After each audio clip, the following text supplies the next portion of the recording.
Hello, everyone. Before we get into the episode proper, just a quick content warning on this one. The third episode we're going to talk about today features suicide, and it is treated as a dark comic element. So that is the tone the show goes with. We treat it a little more seriously than the show, but that is part of today's episode. When we get to that part of the content, we'll raise another flag for you, but go ahead and make an informed decision. And now, on to the show.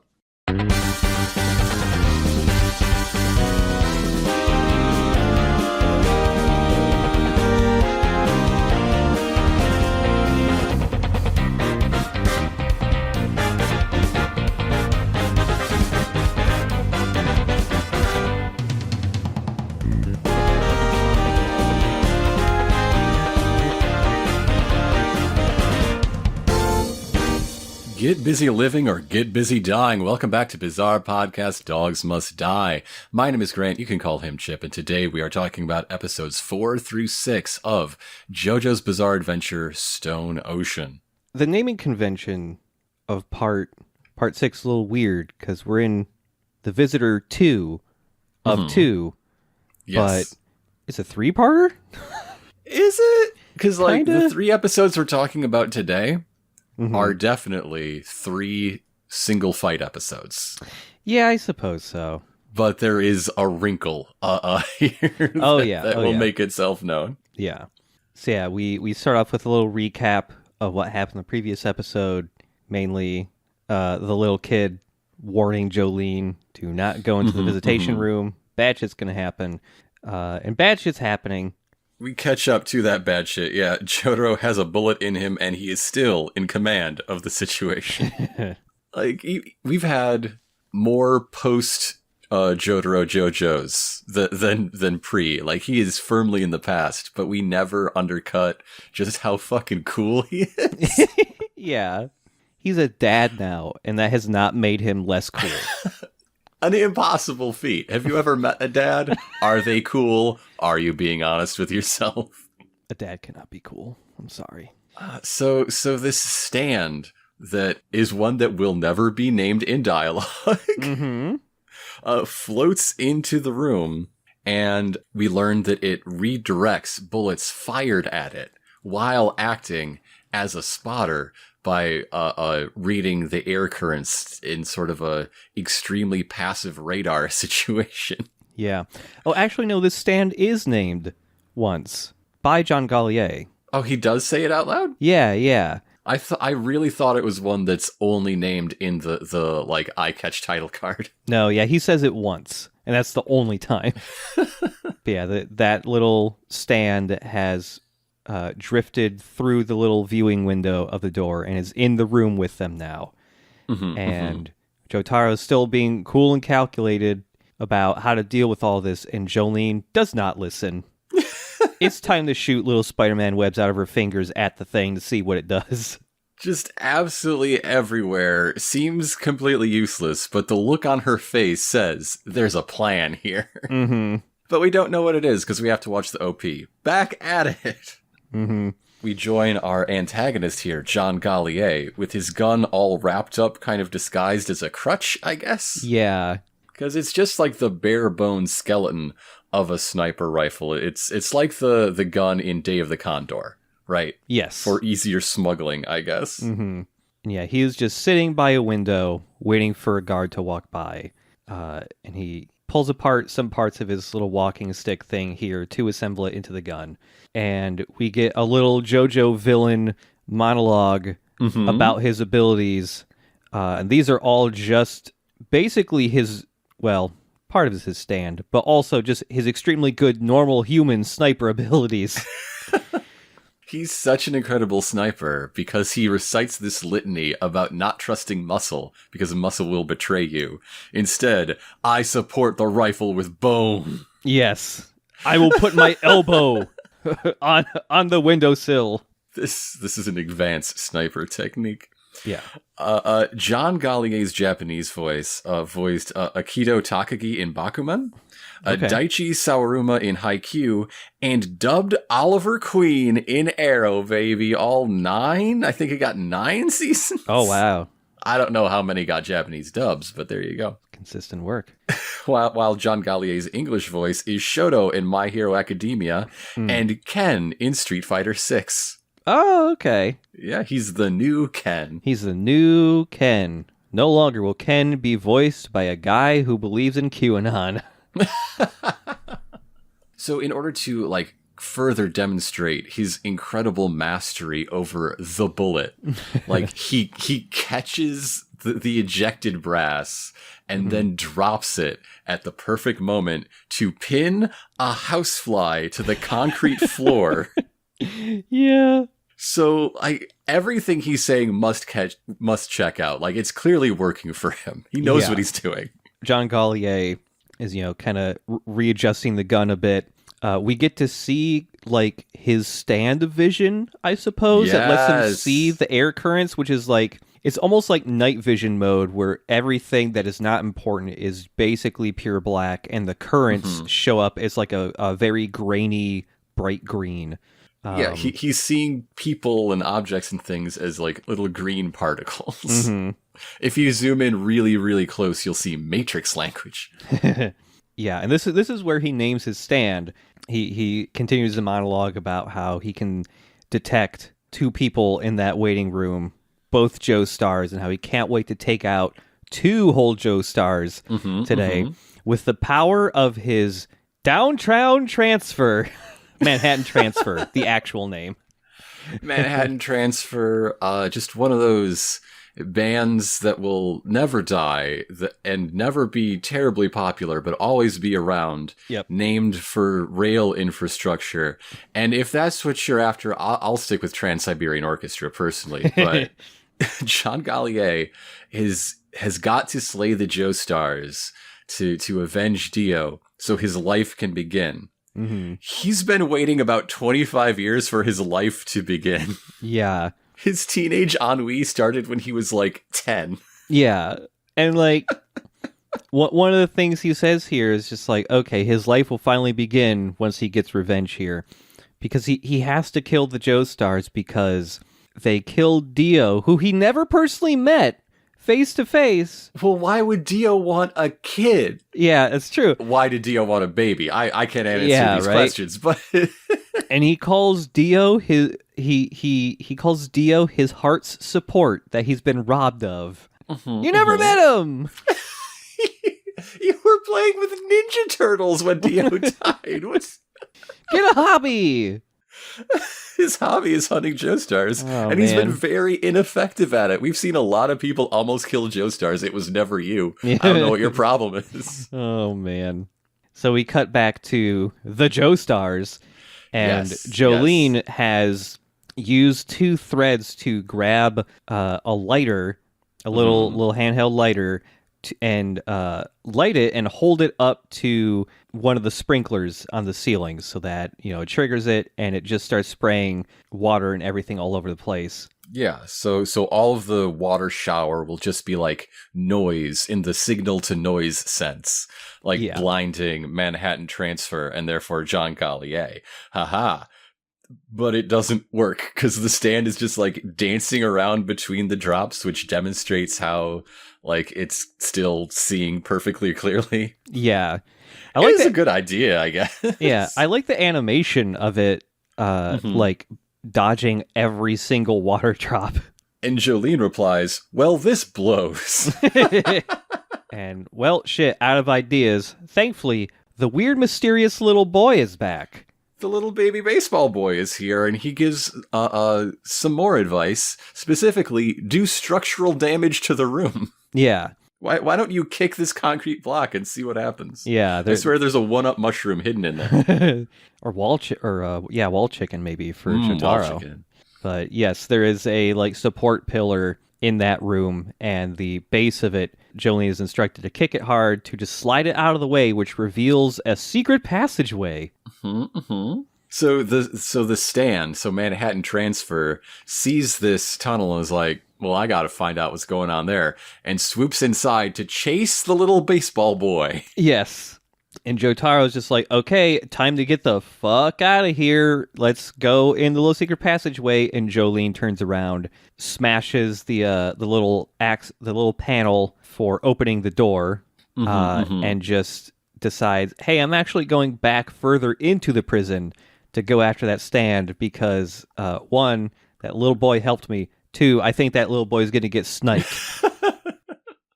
And this is the first time I've called Jolene JoJo in my notes, because this is that moment, right? Yep. Like, I'm not going to safety. I'm not going to run away with you, old man. I have to save this mysterious child.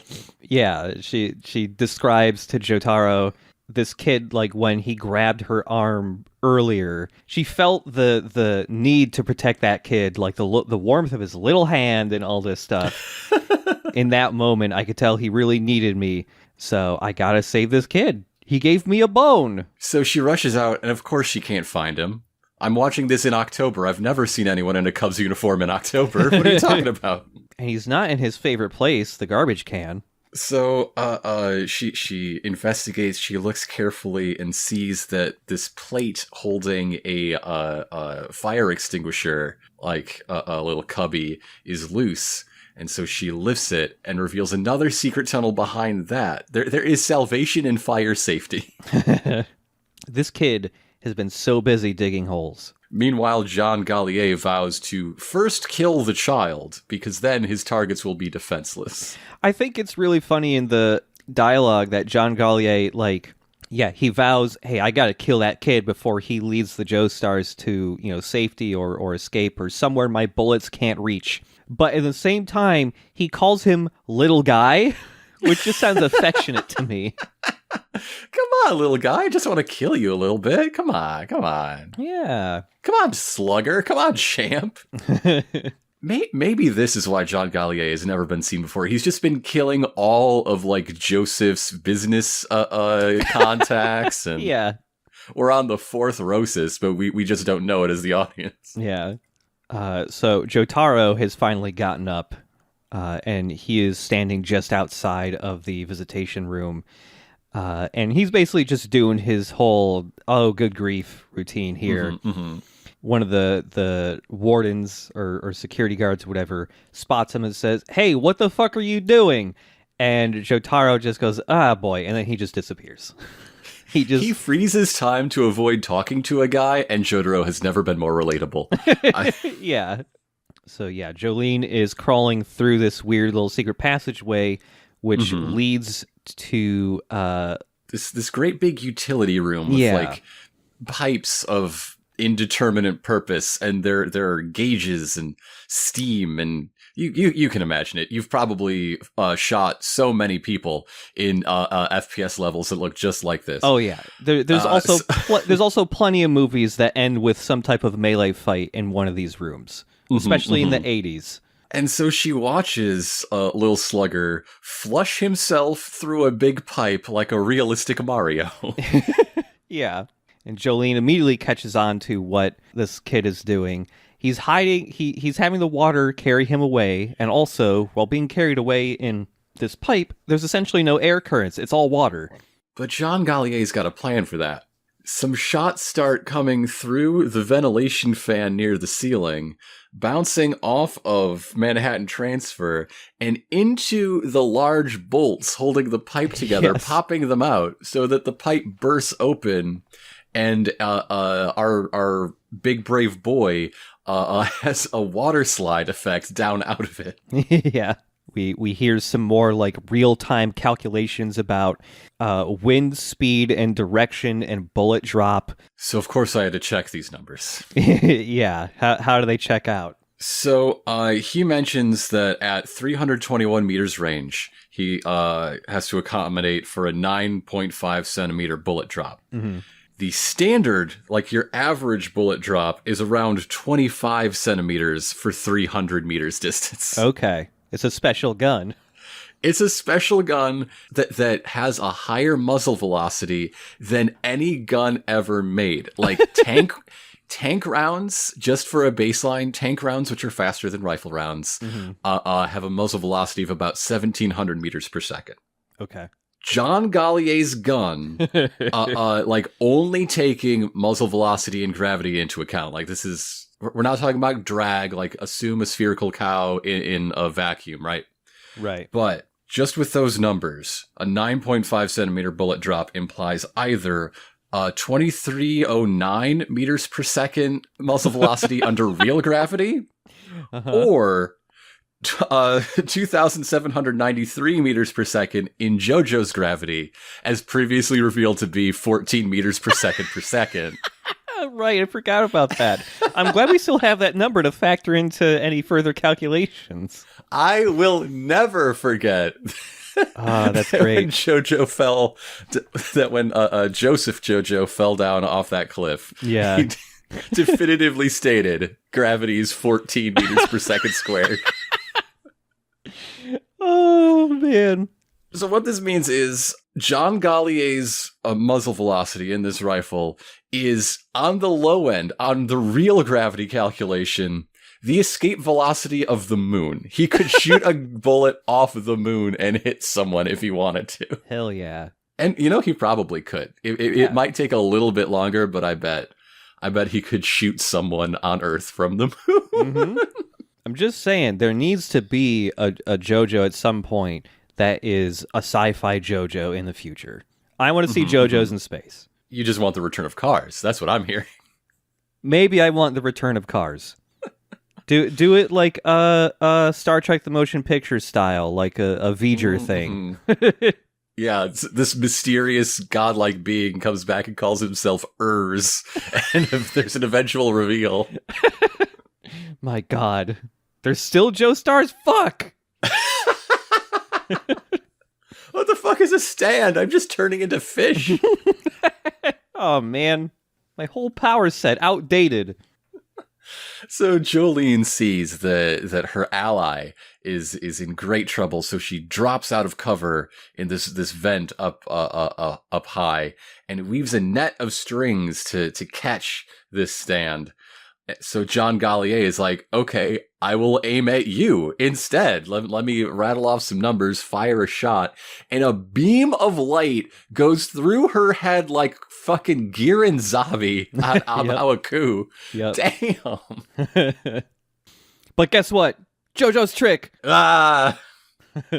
As Jolene was climbing down this shaft, she busted one of the pipes near her, which has gas flowing through it, and the gas spreading out near her was enough to create its own airflow and disturb the air currents in a way that John Gallier could not detect, which caused him to miscalculate and fire the bullet just a few inches away from her head. So it just sort of grazed her, and she's fine. She's great.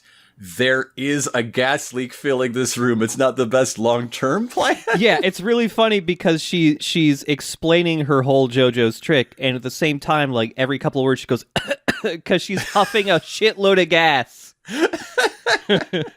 So Stonefree becomes the person version and beats the shit out of Manhattan Transfer trapped in this net web. Yeah, just smashes it into little bits. Which knocks out John Gallier back in his cell, and now is when we see that Manhattan/Downtown Transfer title card. Mm-hmm.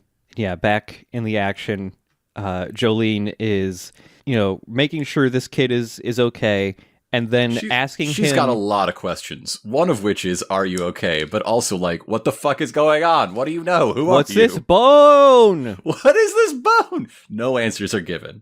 Yeah, no answers are given. He says one thing, and it's just ominous. In time, all things will be revealed. Also, never let go of that bone. And this is when Jotaro catches up. He's back. And so does John Gallier. Jotaro doesn't believe it, but Jolene sees him, is sure she sees him, which is so strange. It's so strange, because, like, his whole thing is careful observation. Why don't you see the guy? But he does say that he trusts Jolene, and it's just like, oh, heartbreaking. He's trying. He's finally there. It took, 18 fucking years for you to make an effort? Yeah, right? But he's doing it. He's doing it when it matters. Yeah. It would have mattered a lot of previous times, though. And it's like, yeah, Jotaro says, it makes no sense that John Gallier could get here this quickly. There's so much shit in the way from where he was to here. 321 meters worth. Yeah, but he's got to be here if you say so. John Gallier was on the floor with them, hiding behind some stuff further back in the room. But then Jolene sees him again, and he is in the ceiling in that shaft that she had just climbed down from. And he's about to pull the trigger and shoot Jotaro. And this is when Jotaro's just like, all right, I believe you. Fucking hold on to your pants. I'm going to do something cool. There's going to be an explosion.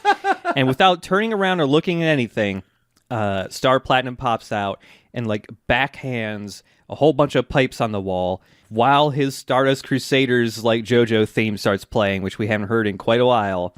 And it's the pipes. It's the same gas pipes that Jolene had busted earlier from a different location. And it just builds up a whole bunch of pressure and explodes. And John Gallier falls out of the ceiling, a burnt corpse. And now the real surprise of Jotaro's unobservantness, he doesn't even know there is a little baby baseball boy. Yeah. The idea of such a thing is news to him. Yeah. Jolene keeps trying to explain to him, hey, don't you remember me bringing up that kid and all that shit? She starts looking for him, and he's just gone. Jotaro doesn't know who the hell she's looking for. There's this sloshing, groaning, hungry noise that starts here and grows throughout this scene. Yeah. It's very, very gross background noise with no clear visual component. But it turns out that neither of them got shot. They really thought they got shot. They saw each other get shot. They don't look shot anymore. Yeah, the instant a few scenes ago when Jotaro stops time to avoid having to talk to a guy. From that scene onwards, Jotaro has no bullet wound anymore. He's just fine. Jolene also has no bullet wound anymore, and she notices this, and she's getting freaked out as to what the fuck is going on now. And John Gallier down on the ground isn't John Gallier. It's the asshole guard from the visitation and previously the library scene. Mm-hmm. Jolene shouts about hey, you came here through the secret passageway, right? And Jotaro's just like, what? What secret passageway? And for a couple shots now, you can see a little detail on Jotaro in that he has some type of weird liquid just on the top of his hat, on his shoulders. And when Jolene starts getting confused, you get this shot of just Jotaro just kind of staring blankly at her. And you can see just a little bit that the wall behind him is kind of shifting just a little bit, just warping. And by the time you get to the point that Jotaro says he's never even heard the name John Gallier, it's clear that these drops aren't just water. For instance, the dead guard melts into ooze. He becomes purple goop. And Jolene is starting to lose it. She looks at her hands, and her hands are also turning into that ooze. Jotaro suddenly has that bullet wound again, and ooze is spurting out of it. She remembers the little kid saying, hey, you're gonna die in a real bad way. And she remembers back to near the end of the previous episode where she went to ask for a guard to let her out, and all of a sudden her handcuffs were gone. Mm-hmm. And she remembers hey, getting shot. I'm not shot though. What's happening? Did anything happen? For the last 2 minutes or whatever, which is what an episode and a half takes in this show. Yeah. This is when she just declares oh shit, this isn't reality, and everything around her, the entire background just starts warping and drooping and melting and turning into this weird ooze. And she wakes up covered in goop in the visitation room with her handcuffs and all. So yeah, we have to ask, is Manhattan Transfer even real? Did they ever appear on the Pentatonix Christmas album? Yeah. Who could say? So Jolene and Jotaro are just both slumped over on the table in the visitation room. Jotaro is unconscious, And Jolene tries to piece together what is real and isn't. She definitely assaulted the guard because he's on the ground unconscious. Yes. John Gallier appears to be real because there's a Polaroid of him floating across the table on top of some ooze. So the unreal stuff happened somewhere in between getting told about John Gallier and standing up from the table where she noticed that the handcuffs were gone and suddenly there's a lit cigarette that nobody lit. Yeah. Somewhere in that very short window of time. But she's aware of this. She's able to think these thoughts because of that bone she was given. Yeah. The bone that is not magic in any way. It's just really sharp. So if you squeeze it inside a stressful dream, it cuts your hand, which wakes you up. Mm-hmm. That's what it is. Thank you, Magic. Have given her anything really pointy. Yeah. But he gave her a human bone. I guess ruining a reveal from later. But it's the perfect escape from dream traps. So she struggles to like summon Stone free in order to get out of this, while her life is being sapped away from her by goo. To be continued, I guess. In episode 5, Prisoner of Love, which starts right off with the OP. Mm-hmm. And then the furniture collapses, which finally wakes Jotaro up as he falls to the ground. Yep. And Jotaro's immediately, just like, oh shit, that was all a dream, wasn't it?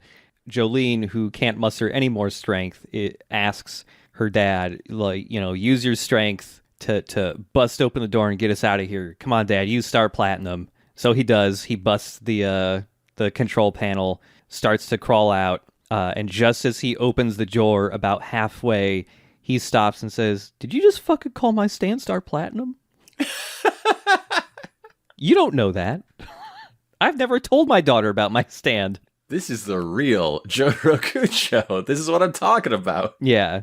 So yes, Jotaro begins to piece together as well that he is not in reality. There's a nice little transition here where you're getting a bunch of ooze wipes.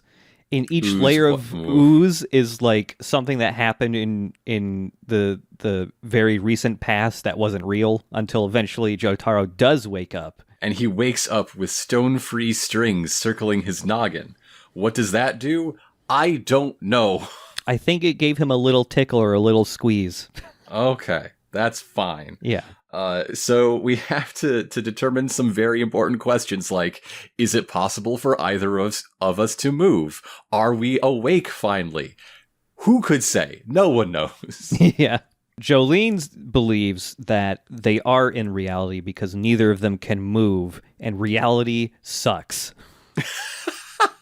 This is what I'm talking about. This is the angsty teenager of the 90s and 2000s. Yeah, it's great. So Jotaro has a plan. His plan is like, hey, so back before we passed out, we had determined that you have a stand. I would like to see it. I would like to see you bring it out in this exact spot, a little to the left, a little perfect. And then out comes Star Platinum, clocks Stone Free hard in the jaw in order to launch Jolene with it. Into the door control panel, breaking it open and opening the door.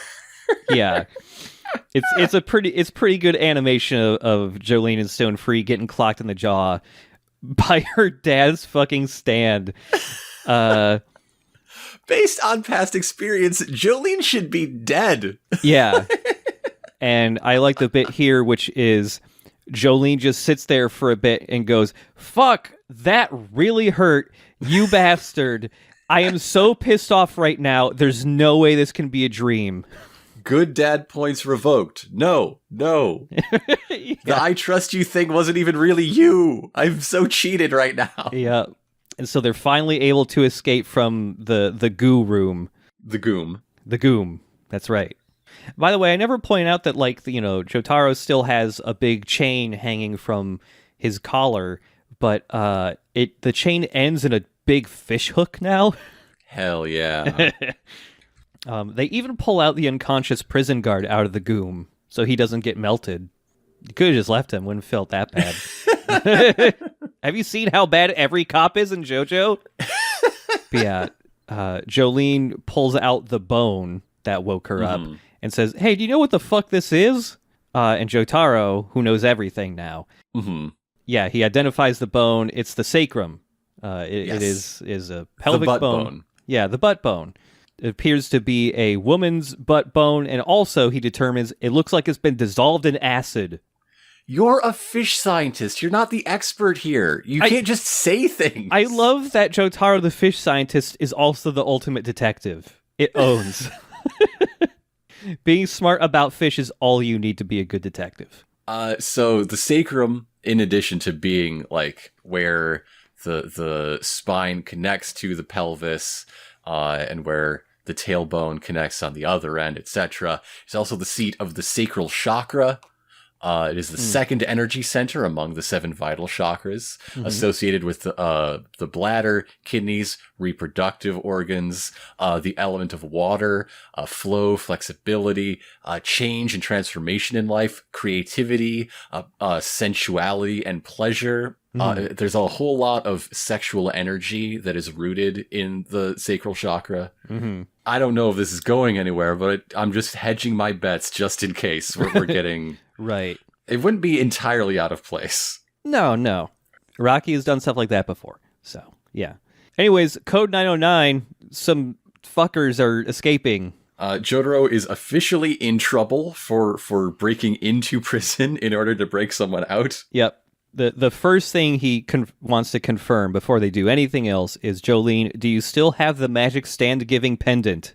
You do? Great. Time to break out. So, there are goo fingers in the goo room?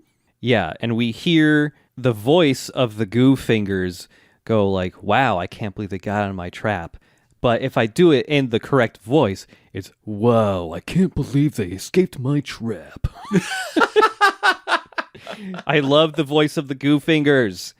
So, Jotaro has a map, which is another reason that I love him dearly, because maps are good. He narrates via map overlay the plan to get out of the building, get out a window, get to the beach, and a Speedwagon Foundation submersible will be waiting for them. Yes. And I love that Jotaro really downplays his connection to the Speedwagon Foundation. He just says, I have a little connection with a place called the Speedwagon Foundation. What are you talking about? You're like...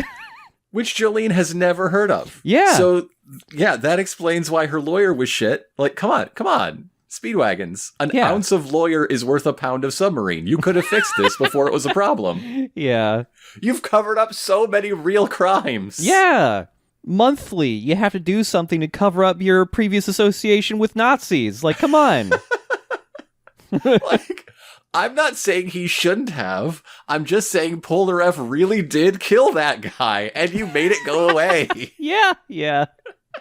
Jolene did nothing wrong. Does Jotaro know that Polnareff is a turtle now? Has there been Speedwagon Foundation seminars or meetings where Polnareff as a turtle is giving presentations and he's stepping on the little clicker with his little turtle foot? He's got to pick up the pointer with his little turtle mouth. Yeah! And he'd still be able to talk okay because his ghost would just pop halfway out the turtle. Oh, man.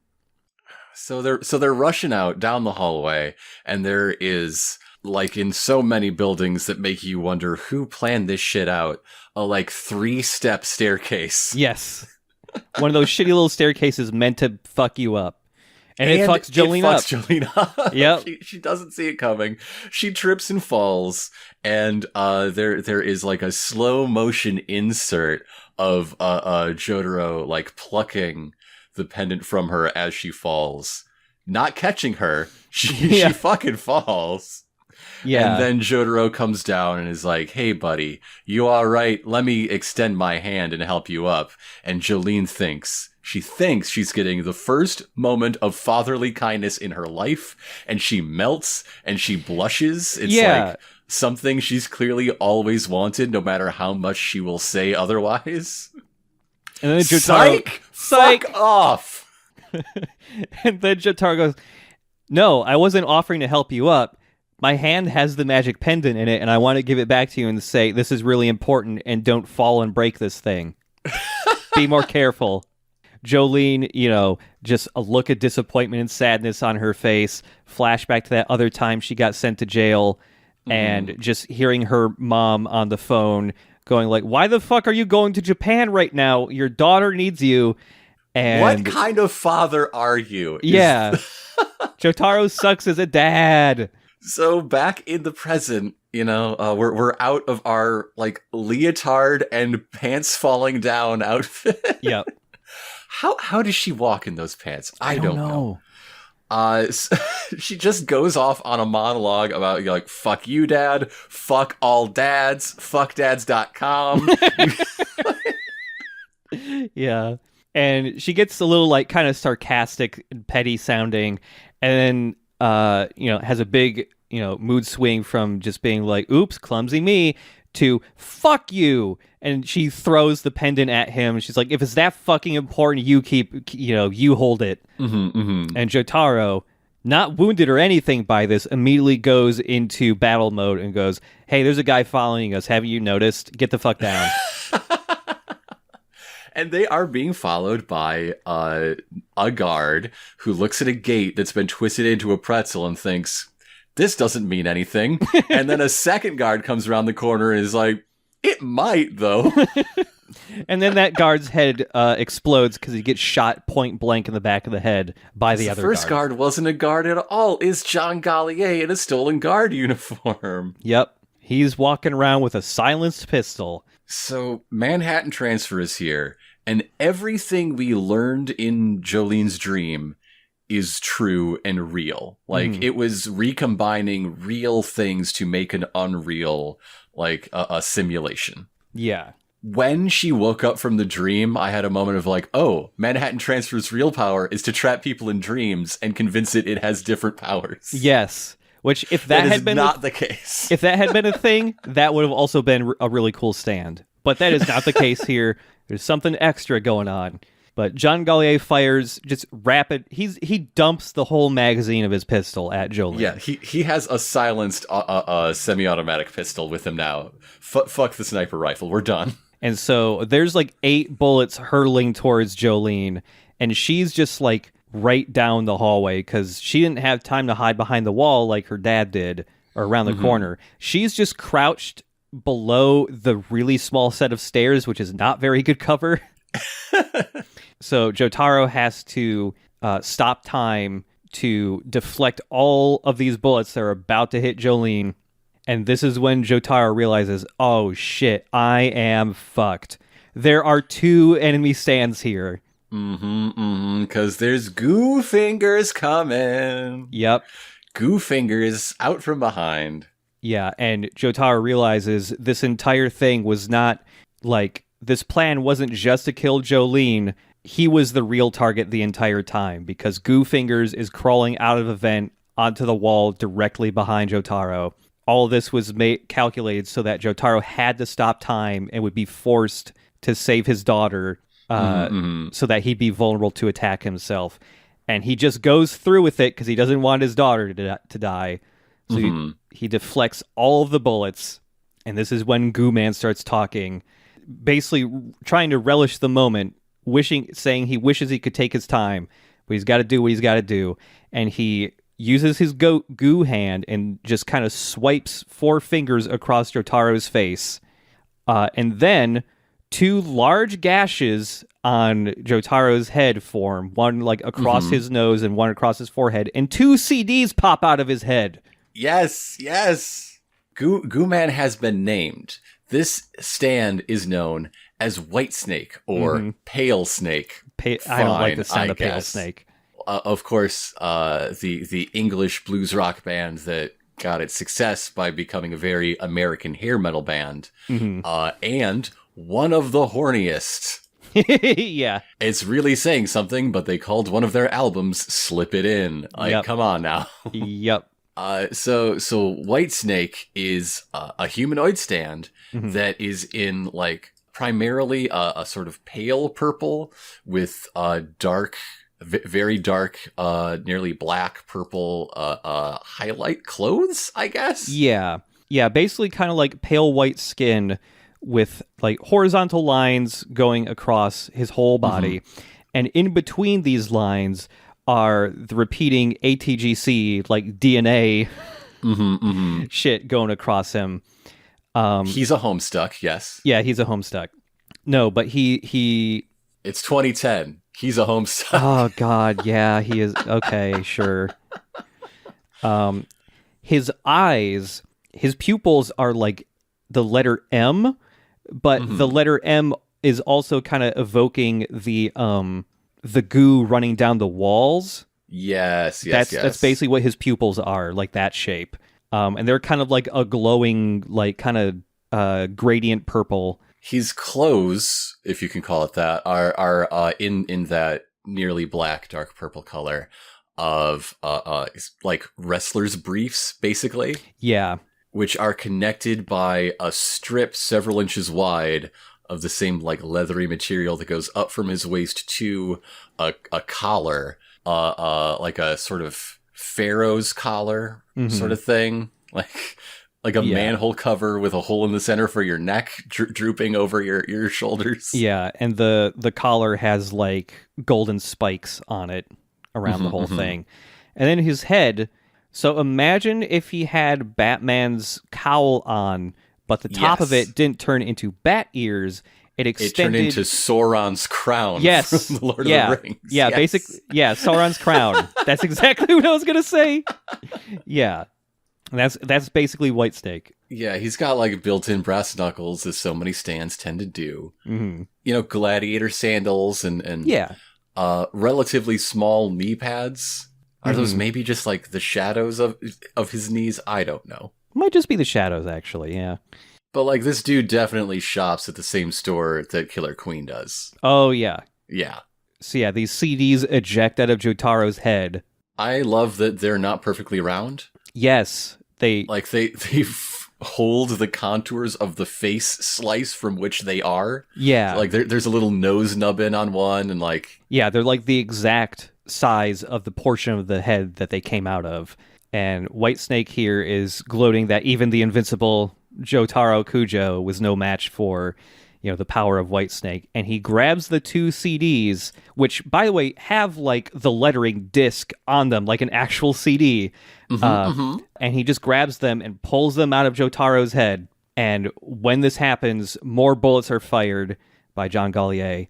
And Jolene is able to like punch and deflect a bunch, but not as many as Star Platinum can.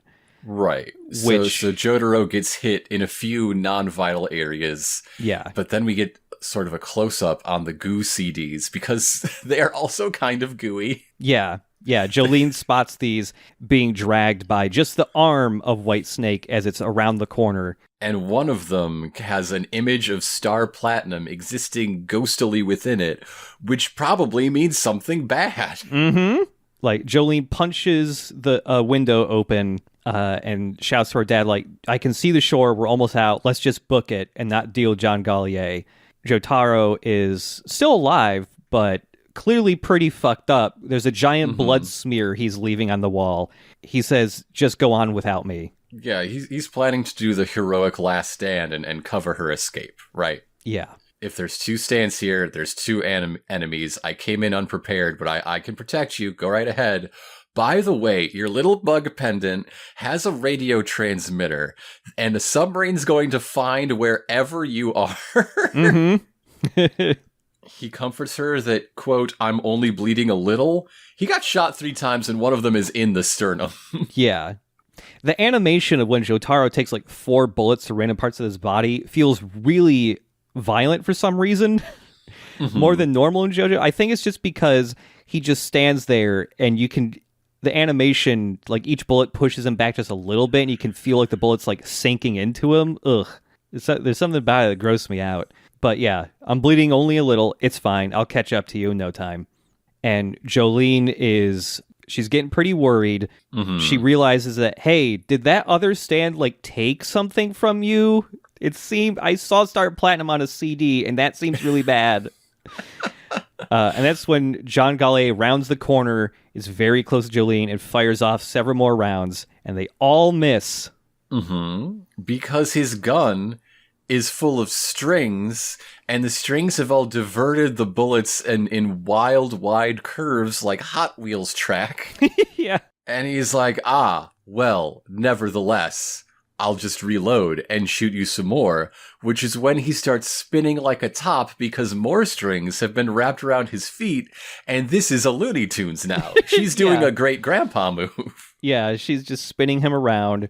She tells him to put his hands up, and he does, and tries to fire off one more shot because his stand is right above his gun, and he's not able to fire a shot off because he gets socked clean in the jaw by Stone Free. Gets just beat to shit. He should be dead. We'll find out later he's not, but he should be dead now. Jolene does like a good grief Jotaro thing and explains, I didn't want you to drop your gun or anything. I just wanted you in a place that felt better to punch you in. Like like she punches him once and goes, I wanted you a little bit more to the left. And this is when he gets hit with the big old punch rush. And as she's doing her whole aura, we go over to Jotaro, just hearing the auras happening. And like his heart swells with Papa pride. Yeah. Like he's saying out loud, like, hey, when we were in that dream, like, I know it isn't real now, but I felt so proud of you when, you said that you were going to stay behind and save that child. That tells me you're a real Joestar. And then he goes to say one more thing, and we don't hear it. We just see his lips move. I don't read lips in Japanese. This does not help me. What is this? Yeah. And this is when he falls to the floor and slumps over.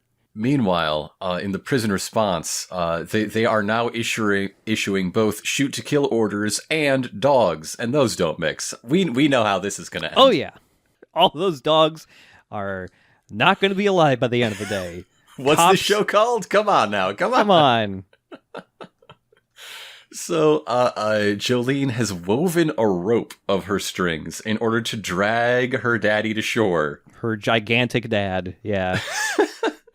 And she's thinking to herself, this is like 5 minutes ago is the first she's ever heard of the Speedwagon Foundation. But just the fact that they have a submarine that can follow a radio beacon convinces her that they have better doctors than anyone anywhere. Yeah. Like, someone's got to be able to fix my dad and all of these bullets that are riddling his body right now. And she's getting a little worried. She's not spotting the submarine or anything. Finally, it emerges. Like, holy shit, it's real. That's a submarine. Hey, Dad, we made it. And it's a very, like, realistically designed small submarine. It's like it's a bulbous 2-seater, basically. It looks like it's meant for fish looking, actually. It does, yeah. Or maybe shipwreck poking. I don't know. Yeah. And as she turns to her dad to go like, hey, we made it. The submarine's here. Her dad has like... Oh shit, you drowned your dad. You drowned your dad. Yeah, why did you do that? He is underwater, just in this kind of shallow puddle, enough to fully submerge his head. And he's not breathing. His eyes are open and glossed over. He is not moving. He's got no heartbeat, no breath. She begins performing CPR. And I think this part is very well directed. The music is like swelling and stuff when she's giving him CPR.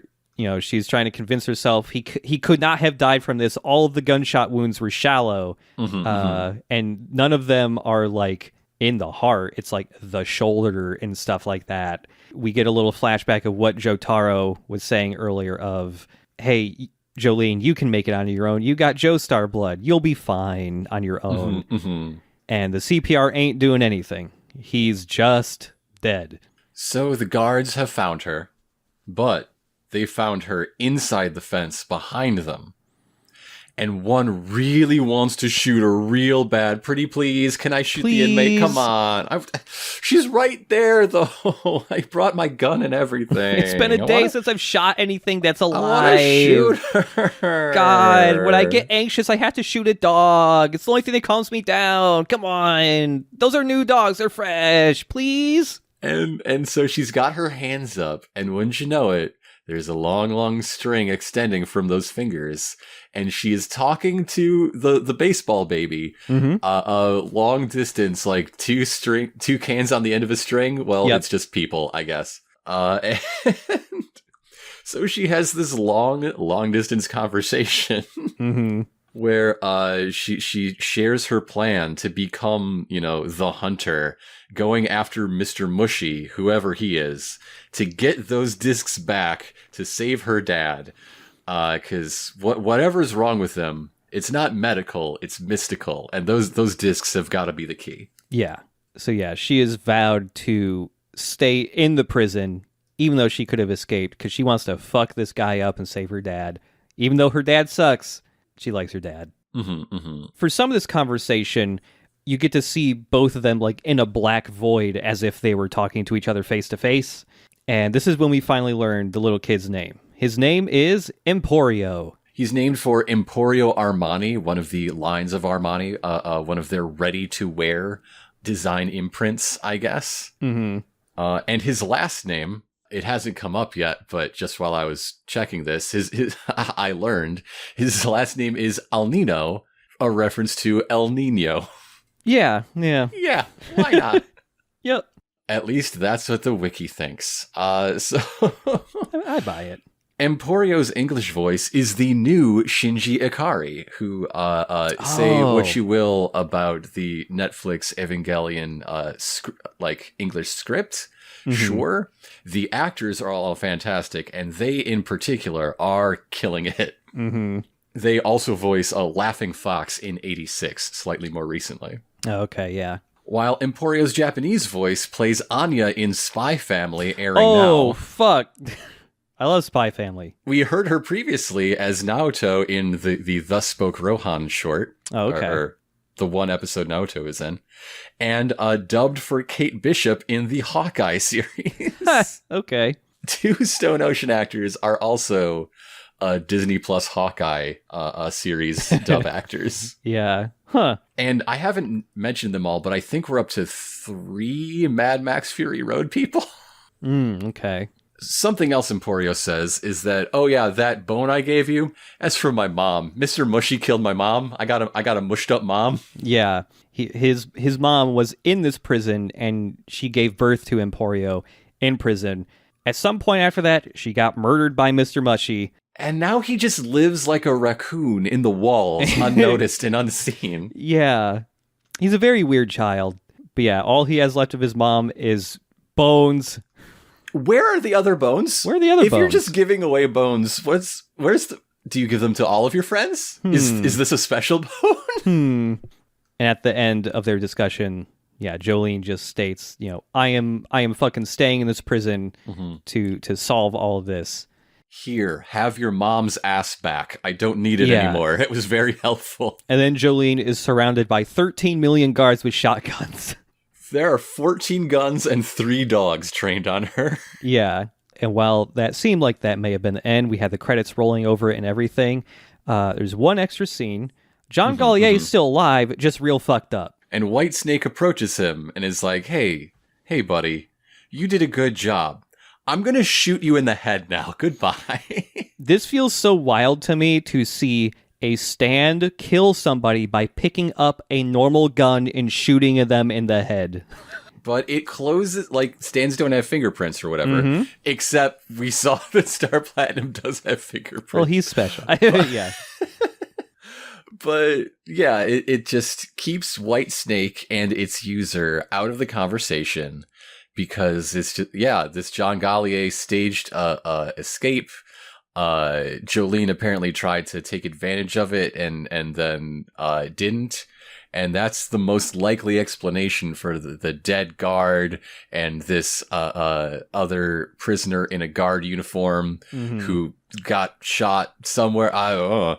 I'm not saying it's a clean cover story, but it's one that doesn't make anyone think about punch ghosts. Yeah. Like he has to die of a very mundane cause. And so, yeah, Whitesnake, he has completed his plan and all that, and we see him look at both discs that he took from Jotaro, and we finally see what's on the other disc. It's Jotaro. That's probably also really bad. It's probably extremely bad, yeah. Will we learn more about that in episode 6, Hermes's stickers? Kind of a little bit, actually. A little bit, yeah. It's not a mystery for long. This starts with Emporio narrating more of the mysteries of the aquarium. Again, the nickname for Green Dolphin Prison here. It really does remind you that this is the 6th episode, and I think we've heard the narrator once. Yes. A lot of the parts start narrator light, and then eventually it comes back. Mm-hmm. But that's usually when they, like, travel, you know? Yeah. There isn't a lot of potential for travel in the narrative so far. Yeah. Yeah, Emporio's talking about the aquarium. At some point, mystery and power were both birthed here. Mm-hmm. But the mystery and power remain foggy. Yes. So Jolene has had 5 extra years added to her sentence. And she's been sent to the punishment ward. Oh, man. For punishment. I hate the punishment What's ward. the rest of prison for? What are you talking about? But yeah, Jolene's stuck there for a little bit, and so she can't do anything with her plans quite yet. So in the meantime, Emporio's been meaning to look into something else. He's been meaning to check in on a different prisoner, Hermes Costello. Who is lying unconscious, asleep, pantsless in the infirmary ward, getting pickpocketed without pockets. Where does this cash come from? I don't know. I know where she keeps it, and it's not where it was grabbed from. I do not know. It was grabbed from her leg?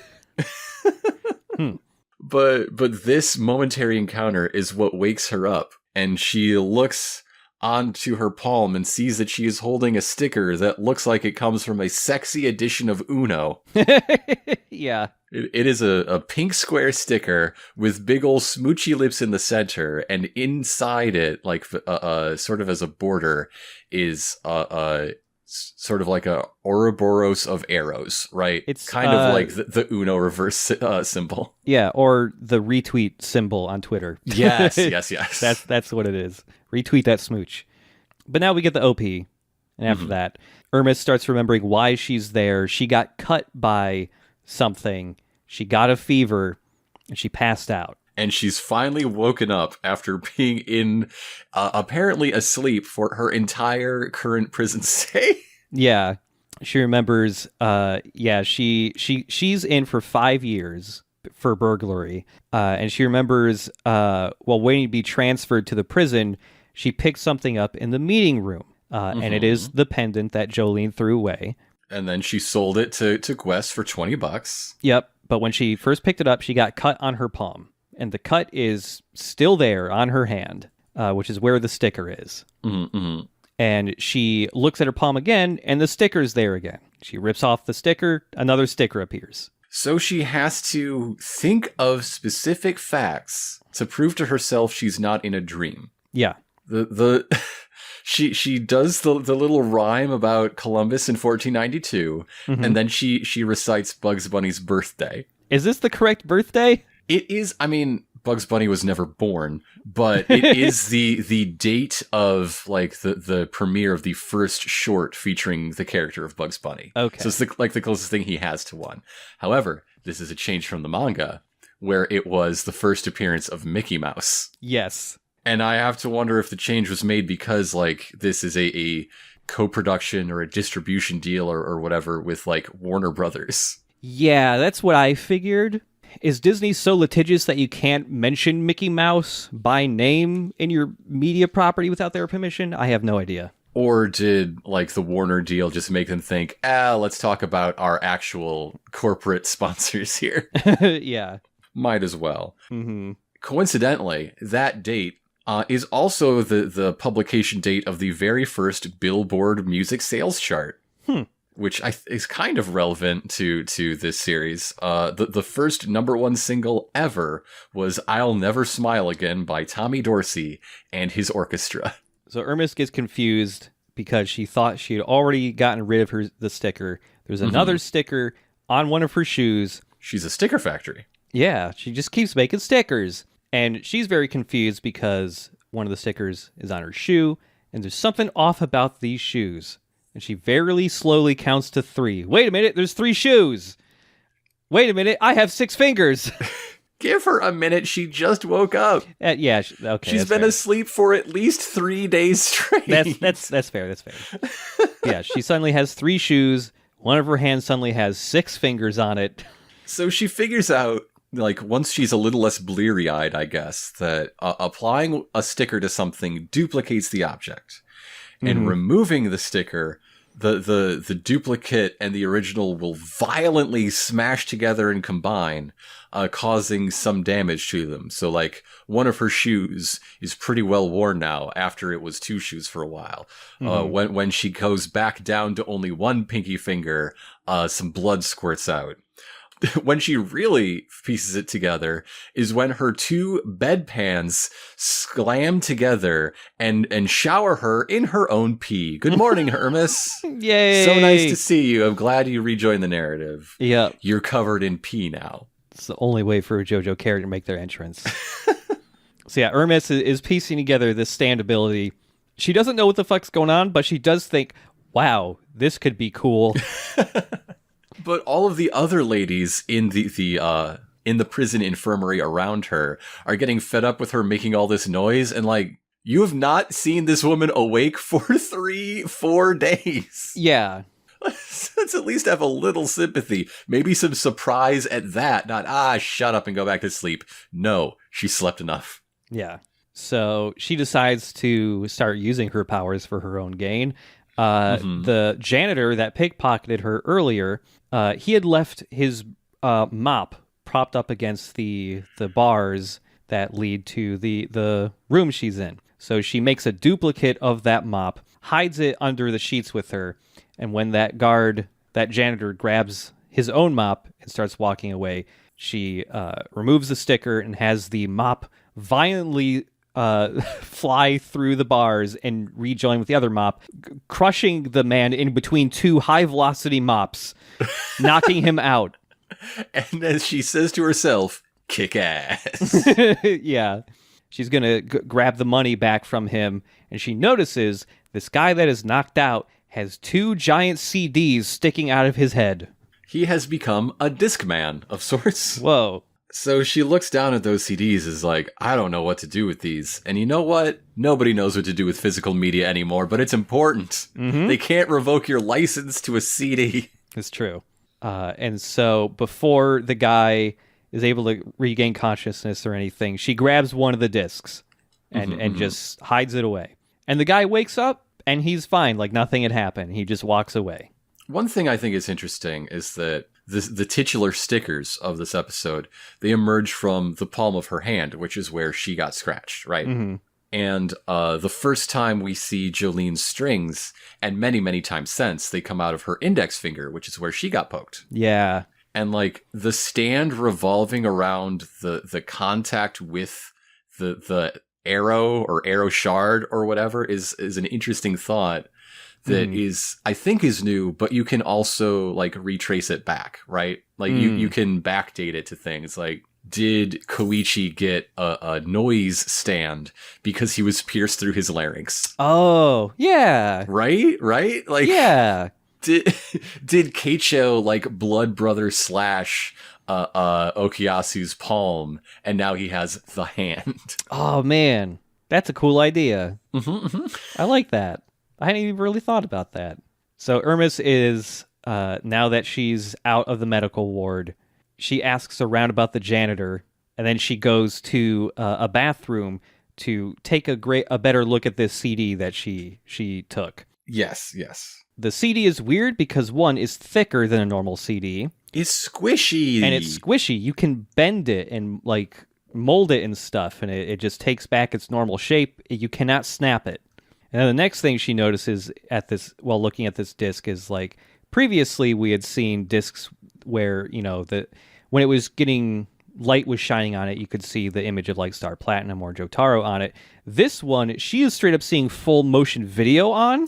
Yeah. It's got playback without a player. Amazing. Yeah.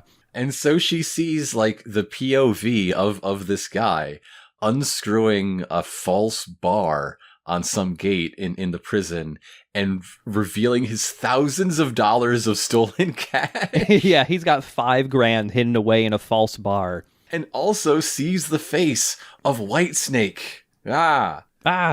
When she's looking at this disc, she's like looking at it really close, and she accidentally shunks the disc into her own head halfway. So it's trying to like become part of her, which is something. And so she's like screaming and struggling to try to pull it out of her own face and throws it into the toilet. Hooray! Yeah.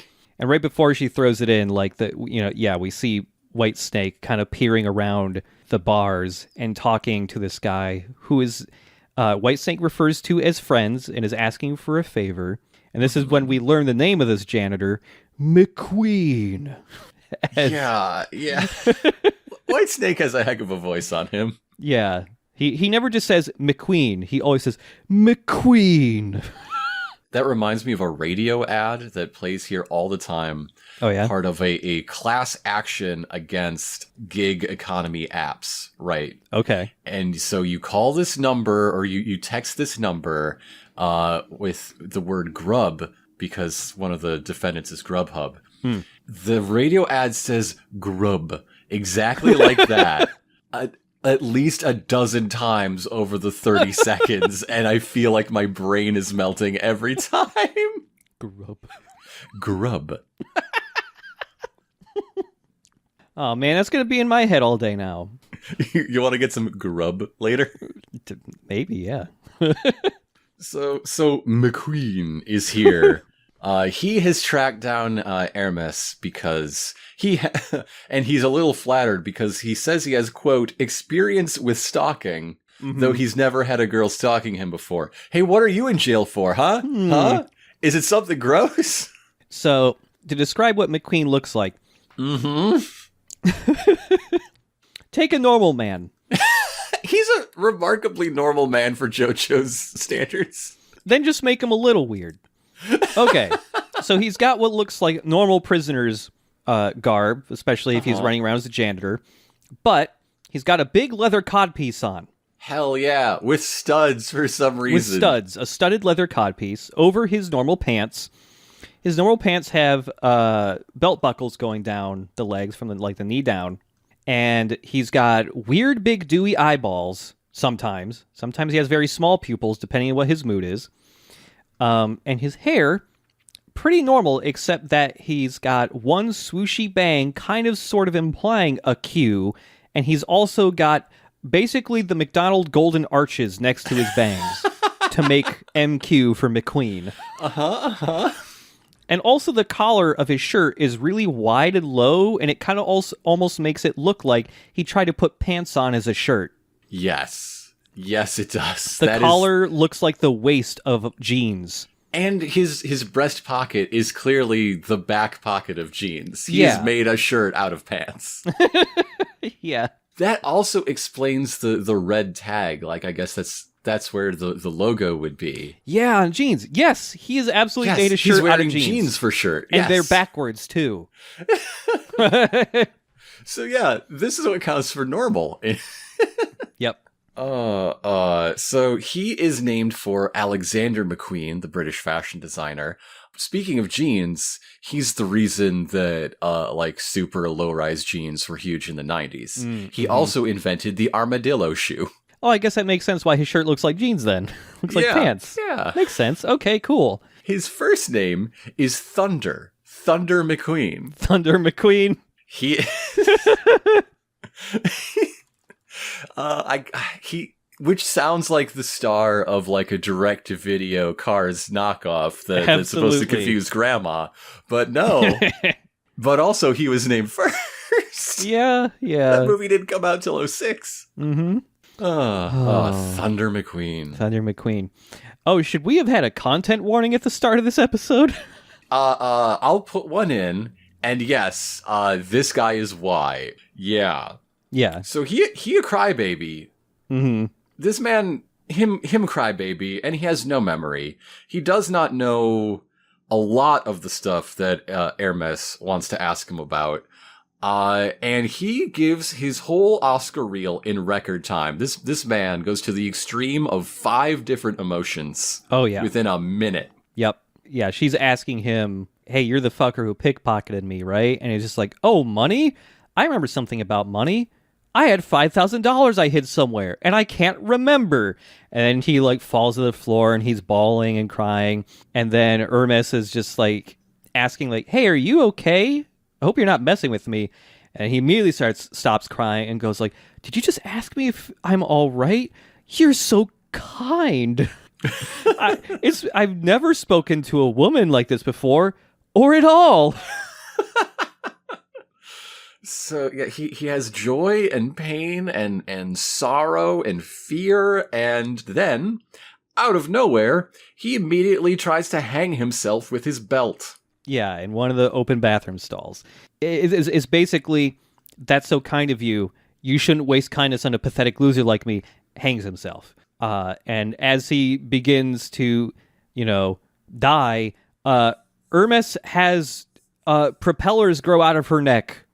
Yes, ghostly, goopy-looking propellers just grow out of her neck and start lifting her up so that she is likewise being hung. So that brings us to the mid-episode title card, where the stand is named Highway to Hell. Yep. Freeway through hell in the English. Except, at least when I watched it, there was a subtitle error. Yes, I noticed this too. And it just threw up Gigi Doll's user quest. Yes, that confused me for a second. Because I was just like trying to remember the name of the stand, and then it popped up, Gigi Dolls. I was like, what? No. So, Highway to Hell, there's not much to say about it visually.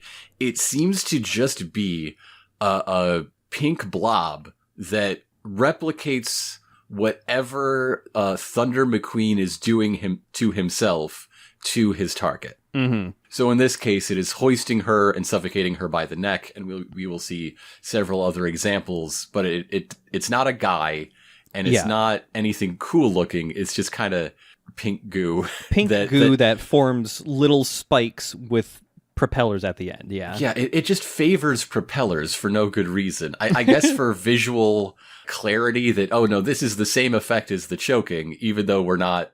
There's no lift happening in this case. Yeah, it makes sense the first time. Yeah, it makes sense the first time. And the second time, too, I guess. But yeah, Highway to Hell. Welcome back, AC/DC. We already talked about Cars this week. Now it's your turn. Mm-hmm. And back. Also, Highway to Hell being featured in this media set in 2010. One of the most soundtracked songs out there, I swear. Just limiting it to movies released in the year 2010. Oh my god. You heard Highway to Hell in Iron Man 2, Percy Jackson and the Lightning Thief, and Megamind. Oh my god. All these movies that Jolene can't see because she's in prison. Oh man. Really feel very bad Jolene can't see Megamind, just so that she has the context for all the memes 10 fucking years later. Before we come back from this mid-episode break, just an actor's note for Thunder McQueen. His Japanese voice is the dub actor for Jonah Hill and Zach Galifianakis. Oh, shit. Okay. So yes, in the action, both of the characters in this room are being hung by themselves or another. And Whitesnake, the memory of Whitesnake in this CD, in this toilet, just monologuing through it. Just... Hey, McQueen. Like, it's said like 3 or 4 times in this little memory that's playing on the disc in the toilet, almost one after another, to the point where it feels like very deliberate, like it mocking by Whitesnake. You suck ass. Everyone hates you. This one's an actual direct quote. You're what's referred to in certain circles as the worst. That makes me laugh so much. This super evil stand just saying, you're the worst, McQueen. But that's why we're best buddies. McQueen. When I do it, I just sound sleepy, I think. I don't know. Yeah. It's so fucking funny. Grub. Let's get some grub. McQueen. But Hermes is, of course, too busy passing the fuck out to care about the noise coming from the toilet bowl. Yeah. But what she does is she manages to stretch out her hand and slap a sticker on the belt. Mm-hmm. Then tear the sticker off the belt, so this new belt slams into the old belt, and the shock of it snaps the belt, and good old Thunder falls to the ground, safe. Yeah. She realizes, shit, other people have weird shit going on with them just like me. That sucks. And McQueen goes, oh, did you just help me? Did you just save my life? Thank you so much. And Hermes gets up and just screams like, what the fuck is wrong with you, you dick? Well, for a moment, she also gets blushy when he's That's nice true, to she her. does, yeah. Yeah. And McQueen just says, oh, thank you. I won't ever do that ever again. Thank you. I owe you for saving my life. One day, I swear I'll repay you for your kindness. And yeah, that's when Hermes gets a little blushy. And then it's a hard cut to him drowning himself in the big sink, the slop sink in the bathroom. And so now Hermes is also drowning through stand propellers. They form around and fill with water around her face, her mouth and nose. And also like extend a pseudopod to flip her upside down so she's in the same position as McQueen dunking himself in the big like laundry wash sink here. And now she has drifted too far away to like reach him with stickers or anything. So she does the coolest shit. It's so gross, but so smart. She slaps a sticker on her own nose to duplicate a second nose, this one outside the drowning zone, to breathe and not drown. I love the way the animation like emphasizes and draws attention to the fact she has a second nose, because like she's really like loudly breathing through the duplicate nose, and it sounds like when a cartoon character gets really mad and like you can hear steam coming out of their nose. Like that's what it sounds like. So now the jig is up, basically. The MO here is that Thunder McQueen is... I'm kind of afraid of sounding like the snooty country club guy from King of the Hill. Sure. He is comedy suicidal. Yes. And his stand will pass on that same death to his target. Mm-hmm. And in a strange bit of unfortunate, like, resonance, Alexander McQueen, his namesake, would kill himself in the year 2010. Oh my god. What the fuck? That's spooky. That is actual spooky. Yeah. Wow. I had no idea about that fact. That's spooky. Huh. But yes, that is... Yeah, that's what's going on with McQueen. The episode is kind of playing all of his suicide attempts like a black comedy would. Yes. Like the hard cut to him drowning himself is meant to evoke laughter. Like, it is naturally a very dark comedy, but it is played as super goofs all the same. Yeah. And yeah, the hard cut to him drowning himself is just really well executed comedy editing. Yeah. Like, I'll never do that again. Like, yeah. Yeah. Like him just being ass up in the air immediately drowning. Yeah. Like he'd already been drowning for several seconds somehow. Yeah. Mm-hmm, mm-hmm. Like I can totally understand someone not connecting with this episode on its conceptual level. Yeah. But in the technical chops from which they deliver it, it's got it. It's there. Oh yeah. And so after like Hermes, saves his life again by while she's floating upside down, the only thing she can reach is a mop. Thankfully, it's a long mop, and she winds up with it and hits him real hard to knock him out of this slop sink, saving him. Hermes looks back over at the toilet with a disc in it, and she just realizes whatever's going on here, it has something to do with this disc. So she snatches it out of the toilet and hides it in her shirt. Mm-hmm, mm-hmm. McQueen. She tears open her stitches and puts it in her cash pocket. Yeah. McQueen is crying again. No, fuck. It's the Wasana songs. Mr. Wasana song is the version I got the minor King of the Hill character name wrong. I'm shit. so sorry. Right. Yeah. And McQueen is crying, tears streaming down his face, and says, I told you I'd pay you back, but a piece of trash like me can, never own up to that promise. I might as well just die right here. And Hermes just is fed up, screams at him, I never want to be your friend.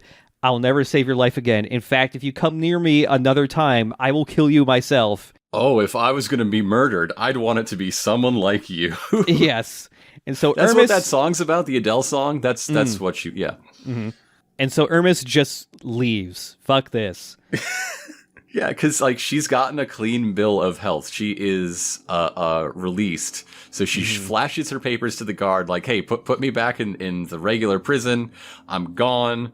She runs out and like, oh, hi, Emporio. Fancy meeting you here. Yeah. Also, while she's running away, we get one more thing with McQueen. Like, he realizes thinks he saw her put a disc away somewhere. And he's just like, if I feel like that disc belongs to me, she probably wouldn't give it to me, though. But yeah, this is when Hermes is running down the stairs, runs right by Emporio, stops, goes, what the fuck, a kid? And Emporio's just like, throwing his baseball at the wall and catching it. And it is time for Emporio to give her all the information she missed by sleeping through the last 2 or 3 episodes. Yes. Emporio knows all about stands, somehow. He knows all about how stand users are drawn to each other. It's just a part of the whole package deal. And he knows that the Goop Man, when he produces a CD, everyone has 2 CDs in them that comprise their heart. And the equation goes heart equals stand plus memory. Yes. I wonder what it's like for normal people without stands. Is it just the memory disk, I guess? I don't know. I don't know. We'll find out, I'm sure. Yeah. Or we won't, and we'll just like theory craft about it. I don't know. Yeah. But yes, Emporio's explaining this whole thing with the discs and White Snake, and that's when Hermes pulls out, oh, you mean what, like one of these discs? And Emporio's just like, oh, a disc! And yeah, he's jazzed because he wants to look at this memory disk and see if there's any clues to figuring out who the user of White Snake is. The guy that killed his mom. Yeah. And reduced her to loose sacrums. And dissolved her in acid, maybe? Yeah. But no more time for theorizing about that, because Hermes's arm is being cut in multiple places and large amounts of blood are gushing out. And then her arm starts... electricity just bursts into sparks. Yeah. And so obviously McQueen must be cutting and electrocuting himself. And this is when Emporio busts out a lot of electricity facts. Yeah. You can't just electrocute yourself to death by laying a bare wire around you. Your skin isn't conductive enough. Now, if you had, I don't know, maybe some salt water... oh wait, is that the ocean out the window? That could up that quotient. And Hermes is like, fuck the ocean. He's in the medical ward. Saline solution is what you're talking about. It's full of that shit. Yep. And so she books it to try and stop him from, killing himself again and therefore killing her. And so she finds him all wrapped up in like a bare wire, like a Christmas tree. And he's dumping jugs of saline solution over his head. Yep. Like, she was just barely in the room, a bit too far away from him to, like, get him with a sticker or anything. No stand powers for this part of the fight. Let's just try to talk a man down from suicide. So we hear him out. We listen to his backstory. He's in prison because he was at home cleaning his gun, and it accidentally went off. Welcome to Florida. And he shot out the window and hit a woman who was jumping off the 11th floor just as she was passing by his balcony, his apartment on the 10th floor. And this 1 in a billion story was not found particularly likely by the DA, and he was instead indicted on charges of going up to the 11th floor, shooting this woman, and then throwing her off the balcony as part of a cover-up. And like the whole time he's giving his backstory, he's got like the little switch for turning on this wire that's plugged in. And he's it looks like he just stripped the wires out of an electric blanket, maybe? Yeah, because it's just a cable that goes to a switch that goes to a wire. Yeah. Yeah. And like the whole time he's just like rubbing his thumb over this switch, like he could flip it any second. Yeah, he's just talking about how, I might as well end it all. How can anyone be, this fucking unlucky to accidentally blast a lady killing herself with a shotgun and get thrown in prison for something I didn't mean to do? And so he's about to flip the switch, and Hermes is extremely desperate, and it's just like, well, hey, how could you be so unlucky if you're about to get freshly worn panties? You gotta be lucky to get some of those, right? Right. Oh no, they're coming off right now. Woohoo! This is your lucky day. I haven't read the Suicide Hotline manual, but I don't think this is in there. No. I don't. I mean, for one thing, it's kind of hard over the phone. I guess you'd have to get a mailing address, but Yeah. I'm not sure.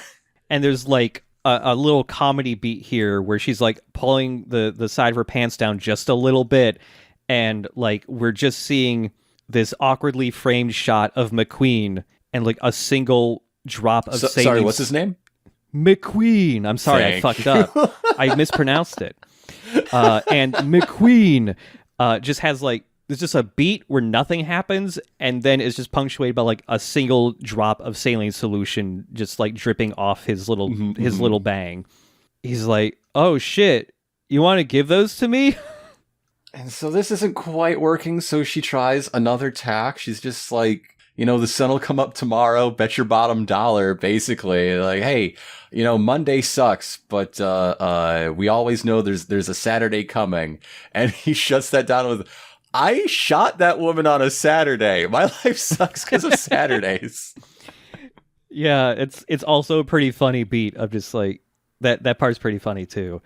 And he just goes on to say, hey, you're trying to say something good that gives me courage, which I appreciate, but I think you're just saying that so you don't die, which makes it not nice to say, because you're pretending to care about me and you don't, so that means I should kill myself. So then she switches to just being confrontational, like, okay, yeah, that's part of it, and also, if you don't stop this right the fuck now, I will end your ass. Yeah. And wouldn't you know it, that doesn't work either. None of these approaches have done anything, so he flips the switch, the both of them get zapped together, but of course, she's been inching ever closer, and with one big extension was able to slap a sticker onto his jaw. So big old Thunder McQueen has two thunder heads. Yep. And before the electricity can kill either one or the both of them, it burns away the sticker. So the two heads slam together violently, knocking him out. And I guess also shorting out the cable because the electricity goes dead in the same moment. Yeah. And he's like burnt to a crisp. And Hermes is fucked up, but pretty okay. Also, I like when she's getting electrocuted, she just has random propellers just jutting out of different parts of her face. Yes. And when he gets knocked out, the stand disc in his head like ejects and then like forcibly ejects. Like it gets shot out of his head like he's an action figure that shoots pizza pies like the Ninja Turtle figurines did. After his defeat, this is when we finally start to see Hermes's actual stand take form.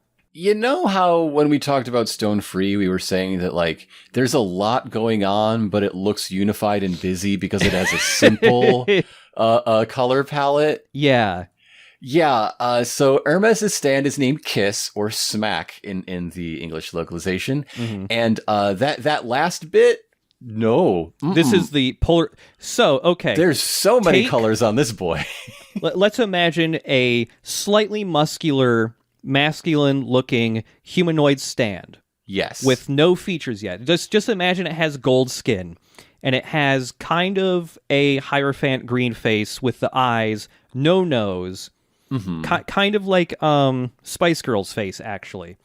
Yeah, okay. Yeah. Now, coat him head to toe in glue and throw him in a junk jewelry drawer and pull him out. That is Kiss. That is Kiss. The crown of its head has the like ball end spikes, like Cinderella, as Yep. a previous stand that had this sort of noggin. Random stickers all over the forehead and cheeks. A light pink scarf that is sort of a dual layer collar around the neck that then becomes a banner down the center line of the torso that spells out in plain letters KISS that I guess the English voices are going to call this thing smack, but it's clearly labeled kiss. Yeah. Like the middle Also, band. all the smoochy lips all over it. Yeah, the middle band is alternating between basically really big buttons that spell kiss, and in between each letter are more smoochy stickers. And like the middle band is lined by like purple beads. It really looks like it came out of an arts and crafts store, this stand. And yet it's not the stand arts and crafts. It's got upper arm bands, kind of like its user, which is a fun thing. Yeah. Which are, again, the light pink with the smooch logo. Its forearms have green caps. Yeah, if there's anything I could do to change this stand, I would get rid of the green caps. Yeah. I would get rid of the green caps so that the color scheme is just that gold and like pinkish purple. Yeah, I don't think we need a fourth main color here, or like a second highlight color. Yeah, just you can keep the green on its eyes, I guess. Though I kind of wonder what it would look like if it had the darker purple for its eyes instead. And of course, as is practically universal, it's got little like steel gray knuckle caps. Yes, yep. You got to punch. You got to punch. So yeah, this thing that we had a whole fight with it just being an ability is also a guy. It's also a guy. In the future, we'll see what is up with the guy. Yeah. If the guy is just like a slightly longer distance delivery mechanism for the stickers, probably in a lot of cases is my guess, but it'll do some punching, I'm sure. Yeah. And that is the end of today's 3 episodes. I mean, the last thing that Hermes does is remember, oh, right, there's a fucking buried treasure hunt in here. There's $5,000 with nobody coming for it. But me, hell yeah. Oh, and she also decides, because when she was talking to Emporio earlier, Emporio straight up mentions, hey, Jolene's got like a whole thing she's trying to do and hunt down this guy. And she wanted me to check on you to see if you have stand powers and if you'd be interested in helping. And the very last thing she thinks at the end of the episode is, I've got questions and I've got to see this Jolene. And that is the actual end. I don't like the look of Kiss. Yeah. I almost wish Kiss was just the sticker. Yes, exactly that. Yeah. Though. Or like a goofy little thing that dispensed like something more in the vein of Manhattan Transfer, as far as like if you're categorizing stands by their look, you know? Yeah. An object and not a dude, you know? Yeah, I do enjoy that the stickers are just dispensed from the cut in her hand. I think that's cool. That's a lot of fun, yeah. That is cool, but if her stand had to have a physical form other than the sticker, it would be cute if it were just some type of little like arts and crafts store doodad that deploys stickers for her or something. Instead of it just being like, oh, you have a punch ghost on top of the actual sticker power. Which I will say, the actual ability of the stickers is really fun. Yeah, it's definitely a puzzle solving stand, which is the sort of stand that has the most potential for really clever and fun fights. Yeah, and she gave herself a second nose. That's some cool shit. That's really cool. Along with certain other stands that I really like ability-wise. It's one of those ones where, like, the rules are pretty clear-cut, but at the same time, you could do a whole lot of different stuff with that one rule. Like, make things, they slam back together into one. That alone can do so many things. I mean, like several stands before it, that's a whole indie puzzle game right there. Yes! Yes. Like, there's already, like, ways that Hermes could potentially travel great distances with that if she made a duplicate of something and then was far away from it and then pulled the sticker off and held onto the object. She could get dragged along with it, you know? Yeah. She Stuff can like do that. the Josuke shuffle. Yeah, absolutely. Yeah, absolutely. So these 3 episodes, like I said at the beginning, are 3 single episode fights. two of them are against the same guy, Yeah. but they are very different fights, essentially. I really like the reveal of that whole first stand fight with Jean Gallier being a dream. This does break Araki's most cardinal rule. It was just a dream. That's true. And I think if I were to write in, or if there's like this example came up in, Manga and Theory Practice, second edition, it would be that the things that matter still mattered. They still learned how Manhattan Transfer works. Yep. They had that moment of JoJo choosing to go inside, and Jotaro seeing her do it. Yeah. And like also the dream itself wasn't like nothing happened. It was like escaping the dream was something happening. The dream itself was a stand fight that they successfully like won by waking up. So like he said, there's always exceptions. But the whole like, hey, this entire fight or episode was a dream and we were being essentially devoured or melted during the dream. Oh shit, it's a dream in a dream. Aw, fuck. Reminds me of that X-Files episode where almost the exact same thing happens, but with the underground mold. Do you remember that? That, like, when I watched this the first time that happened, I was like, oh, fuck, it's like the episode of the X-Files I really like. Also very gooey. Very gooey. Also really gooey, yeah. And also, like, a stand that just makes you dream and you can and you get tricked into thinking you're having a different stand fight is cool. I like that. But yeah, we've got a stand that is just acting as an independent agent floating around, free through the walls that cannot hold it because it is a ghost. That's fun. That is fun. I do really like a major antagonist stand appearing and you have no idea who the fuck the user is. That is cool. I mean, this is the first time we've seen a villain present themselves initially. Right? Yeah. Since part two. Part two keeps coming up, but like that's not the JoJo formula for as much as there is one, Yeah. You don't see the villain's face or ability until like the halfway point. Yeah, and to see its like dream making and like soul stealing abilities right off the bat essentially is interesting. And yeah, also out of these three episodes, I mean, I just really like Hermes, so seeing her do stuff, always a treat for me.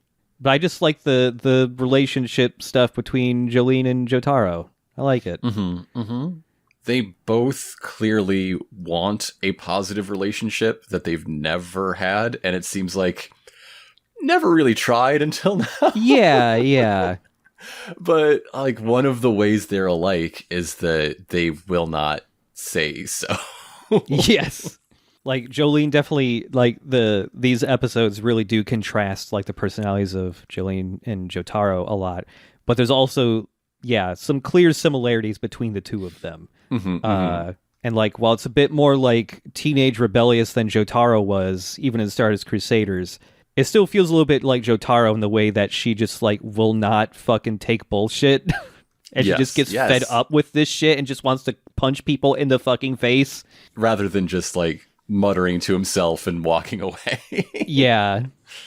Thank you all for joining us on our second Stone Ocean episode.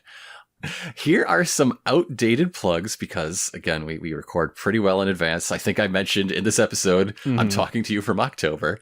But if you go and check out the 7th episode of the You Can't Scare Me podcast, you will hear the two of us talking about Night of the Living Dummy, the Goosebumps book, because that's what You Can't Scare Me is about. It is a Goosebumps read/watch podcast. We did not get to watch the Canadian television program because there isn't one for the first dummy book. They skipped that one. Yeah. But we did have a good time reading and talking about the origins of Slappy, the mascot of the series. The last third of that book is wild, and you should listen to hear us react to that shit because it is something. Also, trying to call a shot because by the time you hear this, I've been assured that the Mouse Guard 6 Feet Under finale episode is up. The story of the Winter War of 1149 as experienced by our characters is out and available, and I'm really proud of it. I'm really happy with it.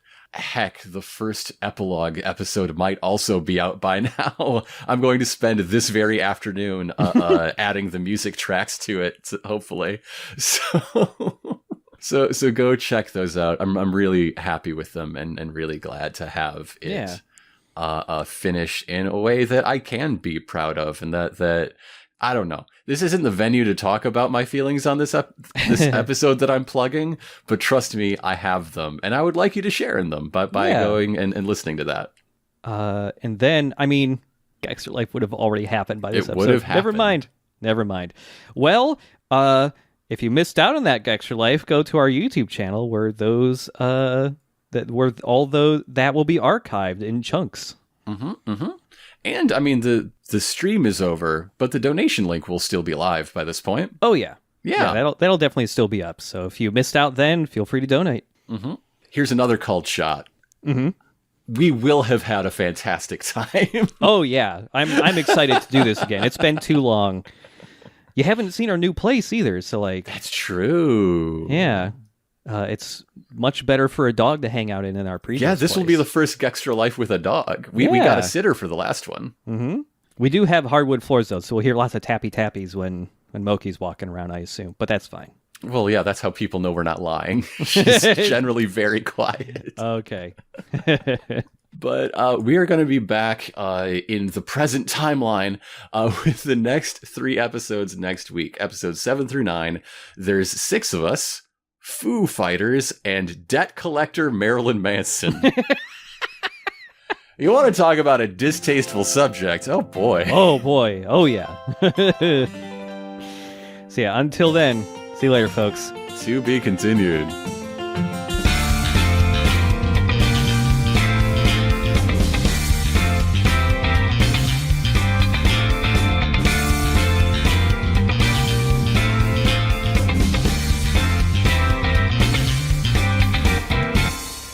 Tell I've been talking to people all night. You sound a little tired. I've got the smooth voice that comes with talking way too much and being up too late.